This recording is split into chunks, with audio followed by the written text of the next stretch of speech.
My brother's perfect girlfriend told our parents I sabotaged his proposal. So I showed them the hidden boyfriend, the stolen ring money, and the escape plan.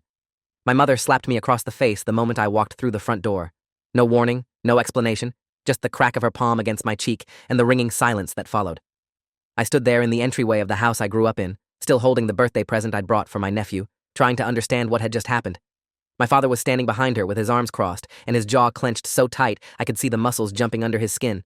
My brother Connor was on the couch with his head in his hands, and next to him sat Megan, his girlfriend of 3 years, dabbing at her eyes with a tissue and looking at me like I was something she'd scraped off the bottom of her shoe. Nobody said anything for what felt like an eternity. Then my mother spoke, and her voice was shaking with a rage I'd never heard before in my entire 26 years of life. How could you do this to your own brother? How could you be so cruel? I had no idea what she was talking about. I genuinely had no clue what crime I'd apparently committed.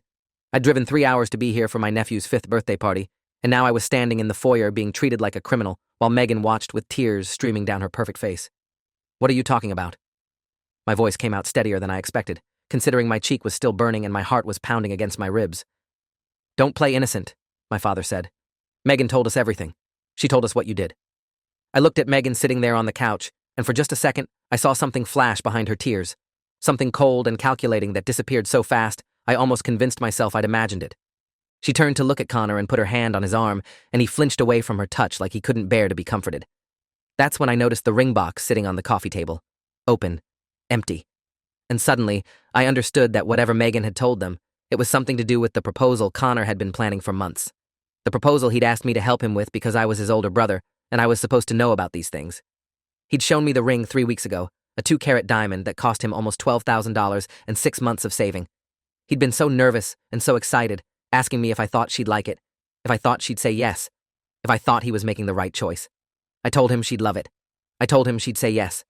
I told him he was making the right choice because that's what brothers do. We lie to protect each other from the truths we're too scared to speak out loud. And the truth I'd been too scared to speak was that something about Megan had always felt wrong to me.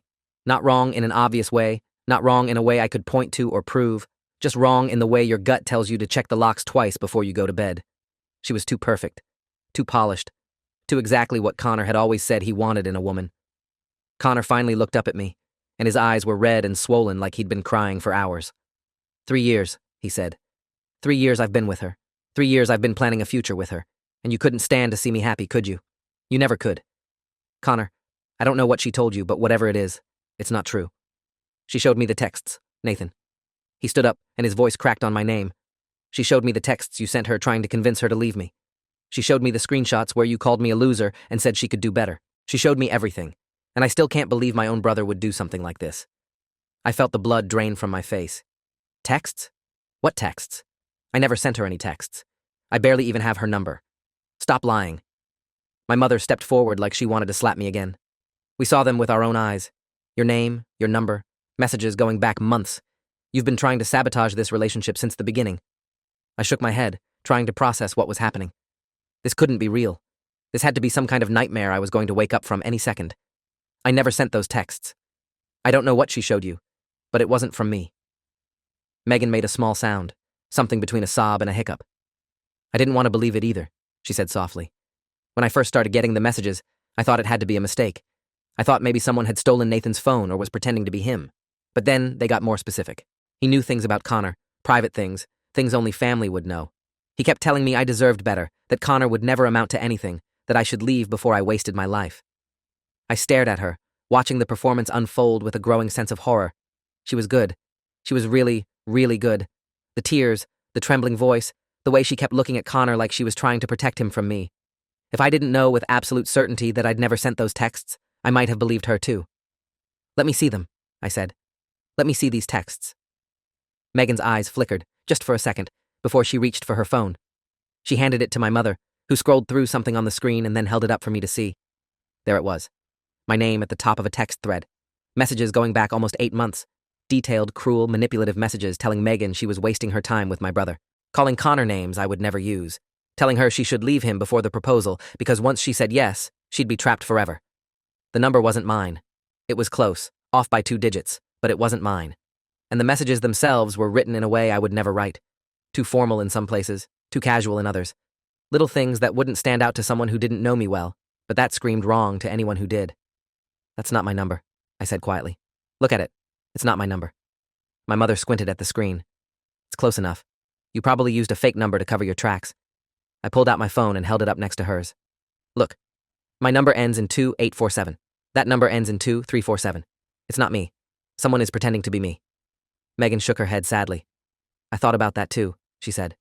But the things in those messages, the private details about Connor, about your family, there's no way a stranger would know those things. Only someone close to him would know that he still sleeps with the light on sometimes, or that he failed his driver's test 3 times, or that he cried when your grandmother died. Only family would know. My stomach dropped. Those were real things, private things, things I'd told someone in confidence, things I'd mentioned casually over dinner or during late-night conversations, things I'd shared with people I trusted, people like Megan. She'd been to family dinners, she'd been to holiday gatherings, she'd sat in our living room and listened to stories and filed away every piece of information like ammunition for a war nobody knew she was fighting. I looked at Connor and saw that he'd stopped crying. Now he just looked tired and broken and completely convinced that his own brother had tried to destroy his happiness. Connor, I said slowly, think about this. Why would I do this? What would I gain from breaking you two up? I don't know, Nathan. He ran his hands through his hair. Maybe you're jealous. Maybe you can't stand that I found someone and you're still single. Maybe you've always resented me for being the favorite and this is your way of getting back at me. Is that really what you think? I can't think of any other explanation. The texts are real. The number is close to yours. The details are accurate. What else am I supposed to believe? You could believe your brother. You could believe the person who's known you your entire life, instead of the woman you've known for 3 years. Connor looked at Megan, and something passed between them that I couldn't read. She reached for his hand, and this time, he let her take it. I think you should leave, Nathan, my mother said. You've done enough damage for one day. This is insane. I came here for Oliver's birthday party. I came here because you invited me.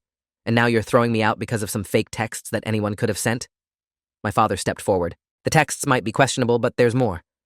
I felt my heart stutter. More? What else? Megan looked at the floor like she was ashamed to speak. Connor squeezed her hand encouragingly, and she took a deep breath. The ring, she whispered. The money for the ring. What about it? I asked, even though I already knew whatever she was about to say was going to be worse than the texts. Connor started saving for that ring over a year ago, my father said. He had almost $15,000 in a separate account, money he'd been putting aside from every paycheck. 2 weeks ago, $9,000 disappeared from that account. Megan found a transfer confirmation in Connor's email. The money was sent to an account in your name. I felt like someone had punched me in the chest. That's impossible. I didn't take any money. I would never steal from my own brother. The confirmation had your name and your account number, my mother said. Connor showed it to us. He didn't want to believe it either, but the evidence is right there. Check my accounts, I said desperately. Call my bank. You'll see, I never received any transfer from Connor. I have maybe $3,000 in my savings account. If 9,000 showed up, I would have noticed. You could have moved it somewhere else, Connor said quietly. You could have transferred it to another account or taken it out as cash. There's no way to prove you didn't. So I'm guilty until proven innocent? Is that how this family works now? Someone makes accusations and I'm automatically the villain? The texts, the money, and now this. Megan's voice was stronger now, more confident. I found something else yesterday. Something I didn't want to tell Connor because I thought maybe I was wrong. But now I know I'm not. She reached into her purse and pulled out a piece of paper, folded in half. She handed it to my father, who unfolded it and read whatever was written there. His face went pale. What is it? My mother asked. He handed her the paper without a word. She read it and looked at me with an expression I'd never seen before. Pure disgust. What does it say? I demanded. Show me what it says. It's a letter, my mother said slowly. A letter you apparently wrote to Megan 3 months ago. It says that if she doesn't break up with Connor by the end of the year, you'll tell everyone about her past. About something she did before she met Connor. Something she's ashamed of and has been trying to leave behind. I never wrote that. Let me see it. My father shook his head. I think we've seen enough. You need to leave, Nathan. This isn't a request. I don't care if it's a request. I'm not leaving until you listen to me. That letter is a forgery. Those texts are fake. I didn't take Connor's money. Someone is setting me up and you're all falling for it. Who would set you up? Connor asked. Who would go through all this trouble to frame you? Isn't it obvious? I pointed at Megan. She would. She's the one who benefits from all of this. She's the one who gets to play the victim while I get thrown out of my own family. Megan burst into fresh tears. I knew you'd blame me, she sobbed. I knew you'd try to turn this around on me. That's why I didn't want to say anything. I didn't want to cause more problems. But I couldn't let Connor marry someone while his own brother was plotting against him. I couldn't let him propose without knowing the truth. My mother wrapped her arm around Megan's shoulders. It's okay, sweetheart. You did the right thing. Connor knows you were just trying to protect him. I stood there watching my family comfort the woman who was systematically destroying my relationship with them. I wanted to scream. I wanted to grab them all and shake them until they saw what I was seeing. But I knew it wouldn't help. They'd already made up their minds. The evidence was too compelling, the performance too convincing. Anything I said now would just make me look more guilty. Fine, I said. I'll leave. But this isn't over. I'm going to prove that she's lying, and when I do, you're all going to owe me the biggest apology of your lives. Connor stood up and walked toward me. For a moment I thought maybe he was having second thoughts. Maybe some part of him still trusted his brother over his girlfriend. Then he got close enough that only I could hear him, and he said something that shattered whatever hope I had left. I never want to see you again. He stepped back and looked at me with eyes that held nothing but contempt. Don't come to the wedding.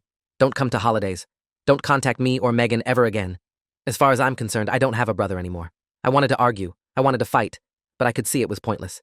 So I turned around and walked out the front door, leaving behind my family, my nephew's birthday present, and any illusion I'd had that blood was thicker than whatever poison Megan had been dripping in their ears for the past 3 years. I got in my car and sat there for a long time, staring at the house I grew up in while my hands shook against the steering wheel. I didn't know how she'd done it. I didn't know why she'd done it, but I knew one thing with absolute certainty. Megan had just declared war, and I was going to make sure she lost. The drive back to my apartment took 4 hours because I had to pull over twice when my vision got too blurry from the tears I refused to acknowledge. By the time I got home, it was past midnight, and I felt like I'd aged 10 years in a single day. I sat on my couch in the dark and tried to piece together what had happened. The texts were fake, obviously.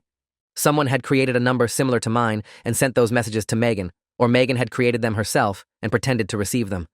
The money transfer was trickier. If there was really a confirmation email with my name and account number on it, that meant someone had either hacked into Connor's account or created a fake document convincing enough to fool my family. The letter was probably the same kind of forgery, a document designed to make me look like a manipulative monster who'd been targeting Megan for months. The question was why? What did Megan gain from destroying my relationship with Connor? From making me look like the villain in a story I hadn't even known was being written? If she wanted to marry my brother, she was already on track to do that. He'd bought the ring. He was planning the proposal. She didn't need to eliminate me from the picture because I wasn't standing in her way. Unless she was planning something that required me to be gone. Something that wouldn't work if I was still around to notice, to question, to investigate. I pulled out my phone and started searching. Megan Collins, my brother's perfect girlfriend. The woman everyone in my family adored. The woman who'd appeared in Connor's life 3 years ago and slowly become the center of his entire world. I didn't find much at first. Her social media was pristine, carefully curated photos of her and Connor at restaurants and beaches and family gatherings. Pictures of her volunteering at animal shelters and participating in charity runs and being exactly the kind of person you'd want your son to marry. But I kept digging, going back further and further until I found something interesting. Her Facebook account had been created exactly 3 years and 2 months ago, right before she met Connor. There was nothing before that. No old photos, no throwback posts, no tagged pictures from college or high school. It was like she'd materialized out of thin air at 24 years old with no history and no past. That wasn't normal. Everyone has a digital footprint. Old MySpace accounts they forgot to delete, embarrassing photos from high school parties, tagged posts from college friends. Megan had none of that. Either she'd scrubbed her entire online presence before meeting my brother, or Megan Collins wasn't her real name. I spent the next 3 days down a rabbit hole of reverse image searches and public records databases. I barely slept. I barely ate. I just kept searching, following threads that led to dead ends, and then starting over with new search terms and different approaches. On the 4th day, I found it. A news article from 6 years ago in a small town in Oregon. A woman named Vanessa Graham had been arrested for fraud after bilking 3 elderly men out of nearly $200,000 through a romance scam. She'd seduced them, gained their trust, and then systematically drained their bank accounts before disappearing. The charges were eventually dropped due to insufficient evidence, and Vanessa Graham vanished. I stared at the mugshot attached to the article. The hair was different, darker and shorter. The makeup was less polished, but the eyes were the same, the shape of the jaw, the curve of the lips, the slight asymmetry of the eyebrows. It was Megan. I was sure of it. I printed out everything I'd found and drove straight to a private investigator's office the next morning. His name was Derek Ashford, and he'd been recommended by a lawyer friend who said he was expensive but thorough. His office was small and cluttered, with filing cabinets lining the walls and a desk buried under stacks of paper. He was in his late 50s with gray hair and the kind of tired eyes that had seen too much to be surprised by anything anymore. He listened to my story without interrupting, flipping through the printouts I'd brought and occasionally making notes on a yellow legal pad. When I finished, he set down his pen and looked at me with an expression I couldn't read. "You understand that if you're wrong about this, you're going to look even worse to your family," he said. "I'm not wrong." I leaned forward in my chair. That woman is Vanessa Graham. She changed her name, she created a fake identity, and she's been running a long con on my brother for 3 years. Why? What's the endgame? I don't know yet. But my brother had almost $15,000 saved for that ring. 9,000 of it is already gone. If she can steal that much without getting caught, imagine what she could do once she's married to him. Once she has access to joint accounts, once she's named as a beneficiary on his insurance policies, once she has legal claim to half of everything he owns. Derek nodded slowly. I've seen cases like this before, he said. Romance fraud is more common than people think. Most victims never report it because they're too embarrassed to admit they were fooled. Some of them never even realize they've been scammed. They just think they had bad luck in love. I need proof, I said. I need something concrete that I can show my family, something they can't dismiss or explain away. That's going to take time and money. Time I have. And money isn't an issue if it means saving my brother from this woman. Derek agreed to take the case. His retainer was $5,000, which was about half of my savings, but I didn't care. If Megan was who I thought she was, Connor was in danger. Real danger. Not just financial ruin, but potentially something worse. I'd read about romance scammers who didn't stop at draining bank accounts. Some of them took out life insurance policies on their victims. Some of them made sure their victims had convenient accidents after the paperwork was in order. I couldn't let that happen to my brother. Even if he hated me right now, even if he'd told me he never wanted to see me again, I couldn't just stand by and watch him walk into a trap. The next few weeks were some of the hardest of my life. I went to work and pretended everything was fine while my mind raced with theories and fears. I checked my phone constantly, hoping for updates from Derek, dreading what he might find. I didn't call Connor. I didn't reach out to my parents. I knew they wouldn't listen. Not yet. I needed evidence first. Proof that couldn't be denied or dismissed. Derek called me 3 weeks after I hired him. His voice was careful, measured, the way people sound when they're about to deliver news that's going to change everything. You need to come to my office, he said. I found something. I was there in 20 minutes. Derek was sitting at his desk with a thick folder in front of him and an expression that told me my worst fears were about to be confirmed. Megan Collins doesn't exist, he said without preamble. The social security number she uses was stolen from a woman who died in a car accident 8 years ago. The birth certificate she provided for her driver's license is a forgery. Her entire identity is fabricated. I felt sick. I knew, I said. I knew she was lying about who she was. It gets worse. He opened the folder and pulled out a stack of photographs. I've been following her for the past 2 weeks. Your brother works long hours, right? 9 to 6 most days, sometimes later. Yeah. He's a software engineer. Lots of overtime, especially lately. Derek nodded. Megan knows his schedule. She knows exactly when he leaves and when he comes home. And while he's at work, she's been meeting with someone. He slid the first photograph across the desk. It showed Megan sitting at a coffee shop with a man I didn't recognize. They were leaning close together, their heads almost touching, clearly engaged in an intimate conversation. Who is he? I asked. His name is Kyle Brennan. 31 years old, history of minor fraud charges, currently working as a quote-unquote financial consultant. He slid another photo across. This one showed Megan and Kyle walking into a hotel together. And another. Kyle's arm around Megan's waist as they waited for an elevator. And another. The two of them sitting in a parked car, clearly kissing. She's cheating on Connor, I said. But even as the words left my mouth, I knew it was more than that. Cheating was bad, but it was ordinary. This was something else. I don't think cheating is the right word, Derek said. Based on what I've observed, I believe Kyle Brennan is her partner. Not a romantic partner. A business partner. They're running this scam together. I felt the pieces clicking into place. The fake texts, the stolen money, the letter. They weren't random attacks designed to hurt me. They were surgical strikes designed to remove me from the equation before the final phase of whatever plan Megan and Kyle had been building for 3 years.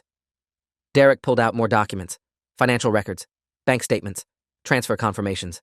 The $9,000 that disappeared from Connor's account, he said. It went to an offshore account registered to a shell company in the Cayman Islands.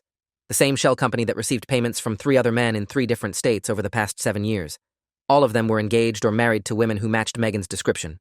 All of them were financially devastated within 2 years of the relationship ending. She's done this before. Multiple times. She finds men who are stable and successful, builds a relationship, gets engaged, and then systematically strips them of everything they have before disappearing. Connor would have had no idea what hit him until it was too late. I stared at the documents, feeling a strange mixture of vindication and horror.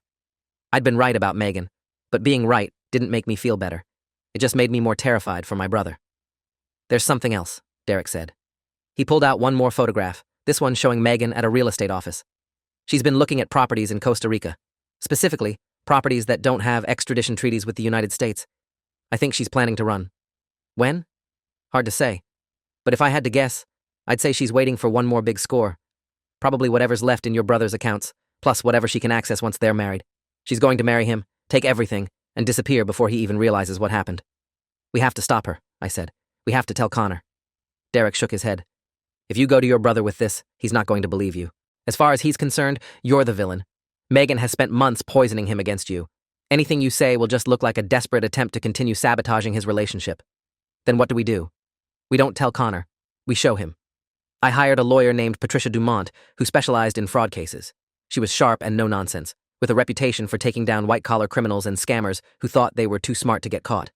I showed her everything Derek had found, and she spent 2 days reviewing the evidence and building a case. This is solid, she said finally. Not enough for criminal charges yet, but enough to get a civil investigation started. More importantly, it's enough to make your family listen. The question is how we present it. We need to confront Megan in front of your family, I said. We need to show them everything at once so she can't spin it or explain it away. Patricia nodded. I agree, but we need to do it carefully. If we spook her, she might run before we can expose her. And if she runs, your brother loses any chance of getting his money back. What do you suggest? We set a trap. We create a situation where Megan thinks she's in control, where she feels safe enough to let her guard down. And then we expose her in front of everyone. I spent the next week planning. Derek continued his surveillance, tracking Megan's movements and documenting her meetings with Kyle Brennan. Patricia coordinated with law enforcement, getting the fraud division interested in Megan's case and laying the groundwork for an eventual arrest. I reached out to the other victims Derek had identified, men who'd been too ashamed to report what happened to them, men who were willing to provide statements once they learned they weren't alone.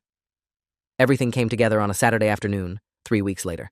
Connor and Megan had planned an engagement party at my parents' house, a celebration of their upcoming wedding that I obviously hadn't been invited to. But I showed up anyway. I parked down the street and waited until I could see that most of the guests had arrived. Then I walked up to the front door with Derek and Patricia behind me, carrying boxes of evidence and recording equipment. My mother opened the door, and her face went through about 6 different emotions in 3 seconds. Shock, anger, disgust, fear, and finally, something that might have been hope, like maybe some small part of her was glad to see me despite everything. Nathan, she said, you can't be here. Yes, I can.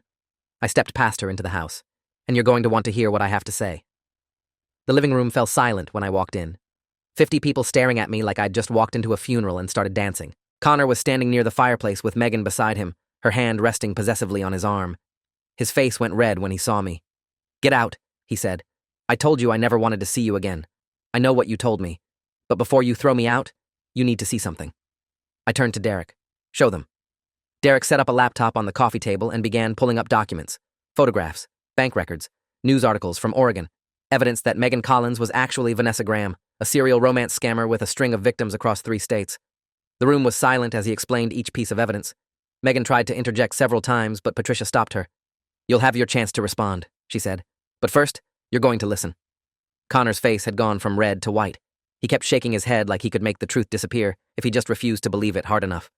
Megan stood beside him with her mask finally slipping. I could see the calculation in her eyes as she tried to figure out how to spin this, how to turn it around and make herself the victim again. Then Derek played the recording. We'd gotten it 2 days earlier, from a surveillance device planted in Kyle Brennan's car. It was Megan's voice, clear and unmistakable, talking to her partner about the con. Connor's almost tapped out, she was saying. Another month, maybe 2, and I'll have everything. Then we disappear. What about his family? Kyle asked. His brother's been sniffing around. I handled the brother. By the time I was done with him, his own family thinks he's a monster. He's not going to be a problem anymore. What if he figures it out? He won't. Men like Connor never figure it out. They're too desperate to believe someone actually loves them. By the time he realizes what happened, we'll be on a beach in Costa Rica counting his money. The recording ended. The silence in the room was deafening. Megan's face had gone completely white. All her careful composure, all her practiced vulnerability, had crumbled away to reveal something cold and ugly underneath. Connor turned to look at her. His eyes were wet, his hands trembling at his sides. Is it true? He asked, and his voice cracked on the question. Tell me it's not true. Megan opened her mouth, and I watched her try to summon the tears, the denial, the wounded innocence that had worked so well for so long. But she couldn't do it. The evidence was too overwhelming, the recording too damning. She had no moves left. Connor, she started. Is it true? He shouted. The whole room flinched. She didn't answer. She didn't have to. The silence said everything. Connor made a sound I'd never heard before. Something between a sob and a scream. My mother rushed toward him, wrapping her arms around him like she could protect him from the truth that had just shattered his entire world. My father stood frozen, staring at Megan with an expression of pure horror. Megan moved toward the door. Patricia stepped in front of her. I wouldn't recommend running, she said calmly. Detective Simmons from the fraud division is parked outside. She has questions about the 3 men in Oregon, the 2 in Nevada, and the 1 in Montana. Running will only make things worse for you. Megan's face twisted. She looked at me with pure hatred. You think you've won? She spat. You think this changes anything? Your family spent months believing the worst about you. They threw you away like garbage because I told them to. That doesn't go away just because you figured out the truth. I looked at her, at the monster behind the mask. You're right, I said. It doesn't go away. But you're going to prison. And Connor's going to get his money back. And I'm going to spend the rest of my life knowing that I saved my brother from you. That's enough for me. Detective Lisa Simmons entered the house with 2 uniformed officers. She was in her late 40s with sharp eyes and the confident manner of someone who'd been doing this job for a long time. Vanessa Graham, she said, you're under arrest for fraud, identity theft, and conspiracy to commit financial crimes. You have the right to remain silent. Anything you say can and will be used against you in a court of law. Megan didn't struggle as they handcuffed her. She just stared at me with those cold eyes, promising revenge she'd never be able to deliver. Kyle Brennan was arrested an hour later at a hotel across town. He tried to run but didn't get far. The aftermath was chaos. My family stood around in shocked silence, trying to process what they'd just learned. The engagement party guests filtered out slowly, whispering among themselves about the drama they'd just witnessed. I found Connor sitting alone in the backyard, staring at nothing. I sat down next to him without saying anything. I'm sorry, he said finally. His voice was hoarse. I'm so sorry, Nathan. I believed her. I believed everything she said about you. You didn't know. I should have known. He turned to look at me with red-rimmed eyes. You're my brother. I've known you my entire life. I should have trusted you. She was good at what she did. I put my hand on his shoulder. She fooled everyone. That's not your fault. How did you know? How did you figure it out? I didn't, at first. I just knew I was innocent. I knew the texts were fake, and the money transfer was fake, and the letter was fake. So I started digging. And once I started finding things, I couldn't stop. He was quiet for a long moment. Thank you, he said finally, for not giving up on me, even when I gave up on you. My parents came out to the backyard a few minutes later. My mother was crying, ugly sobbing in a way I'd never seen before. She threw her arms around me and held on like she was afraid I'd disappear if she let go. I'm sorry, she kept saying. I'm so sorry. We should have believed you. We should have listened. I held her and let her cry. My father stood nearby with his hands in his pockets and his eyes on the ground. He wasn't crying, but I could see the shame written all over his face. The regret for every word he'd said, every accusation he'd made, every moment he'd chosen a stranger over his own son. I don't expect you to forgive us, he said quietly. What we did was unforgivable. I could have argued. I could have let them suffer in their guilt, made them grovel and apologize and prove their remorse over years of trying to earn back my trust. But I was tired. Tired of the anger, tired of the hurt, tired of carrying the weight of what Megan had done to my family. So instead, I just said what was true. I forgive you. My father's head snapped up. His eyes were wet now, tears he'd been holding back finally breaking free. Just like that? Just like that. Because you're my family, and family doesn't give up on each other. We stood there in the backyard as the sun set, the 4 of us trying to figure out how to rebuild what had been broken. It wasn't going to be easy. Trust takes time to repair, and scars don't disappear just because the wound has healed. The legal proceedings took almost a year. Megan, whose real name was Vanessa Graham, was charged with multiple counts of fraud, identity theft, and conspiracy across 4 states. Her trial made regional news, and victim after victim came forward to testify about how she'd destroyed their lives. She was sentenced to 12 years in federal prison. Kyle Brennan got 8. Connor got most of his money back through a civil suit. Not all of it, but enough to start over. He didn't date anyone for a long time after that. He said he needed to learn how to trust himself again before he could trust anyone else. My relationship with my family slowly healed. There were awkward dinners and difficult conversations and moments when old wounds reopened unexpectedly. But we worked through them. We learned how to talk to each other again, how to listen, how to believe. A year after Megan's arrest, I got a letter in the mail from the prison where she was serving her sentence. I almost threw it away without reading it. But curiosity got the better of me, and I opened it. The letter was short. Just 2 sentences. You ruined my life. I smiled and put the letter through the shredder. Then I called my brother and asked if he wanted to grab dinner. He said yes, and that was enough. Thanks for watching till the end. Make sure to subscribe and like to not miss the next story.